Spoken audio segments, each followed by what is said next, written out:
स्वयं माता पार्वती के पैरों तले जमीन खिसक गई। जब उन्होंने देखा कि काल के भी महाकाल महादेव अपना त्रिशूल छोड़कर हाथों में चूड़ियां पहन रहे हैं और साड़ी लपेट रहे हैं, पार्वती जी चिल्लाईं, स्वामी ये क्या अनर्थ है, आप स्त्री का रूप क्यों धर रहे हैं? महादेव की आंखों में आंसू थे। उन्होंने धीमे स्वर में कहा, गौरी, आज मेरी एक बेटी मौत और जिंदगी के बीच झूल रही है। उसकी माँ बाढ़ में फंसी है और उसे इस वक्त सिर्फ अपनी माँ की जरूरत है।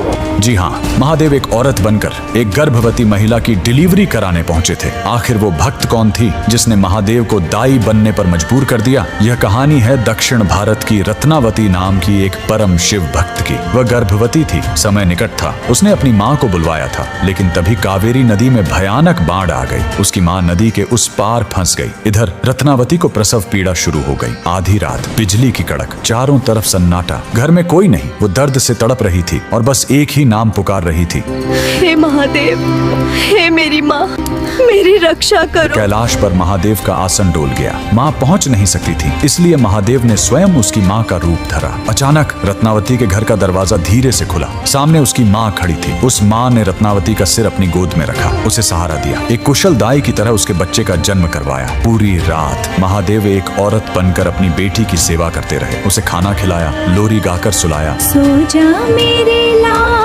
तू सो जा, माँ तेरे संग ही है, डर मत अंधेरे। सुबह हुई, बाट कम हुई। रत्नावती की असली माँ हांफते हुए घर पहुंची। वो रोते हुए बोली, बेटी, मुझे माफ कर दे, मैं बाढ़ में फंस गई थी, मुझे आने में देर हो गई। रत्नावती स्तब्ध रह गई। उसने पूछा, अगर आप अभी आई हो तो रात भर जो मेरी सेवा कर रही थी वो कौन थी? दोनों ने कमरे में देखा, वहाँ कोई नहीं था, सिर्फ मोगरे के फूलों की महक और दीवार पर महादेव की एक धुंधली परछाई। भगवान ने एक स्त्री का मान रखने के लिए खुद स्त्री का रूप ले लिया। आज भी तमिलनाडु के त्रिची में स्थित थायुमानवर स्वामी मंदिर इस चमत्कार की गवाही देता है। आज भी वहाँ गर्भवती महिलाएं सुरक्षित डिलीवरी के लिए महादेव को चूड़ियाओं और साड़ी चढ़ाती हैं। महादेव से बड़ा कोई रक्षक नहीं और माँ से बड़ा कोई योद्धा नहीं। अगर आपको भी महादेव का यह माँ वाला रूप छू गया हो तो कमेंट में हर हर महादेव और जय माँ पार्वती जरूर लिखें।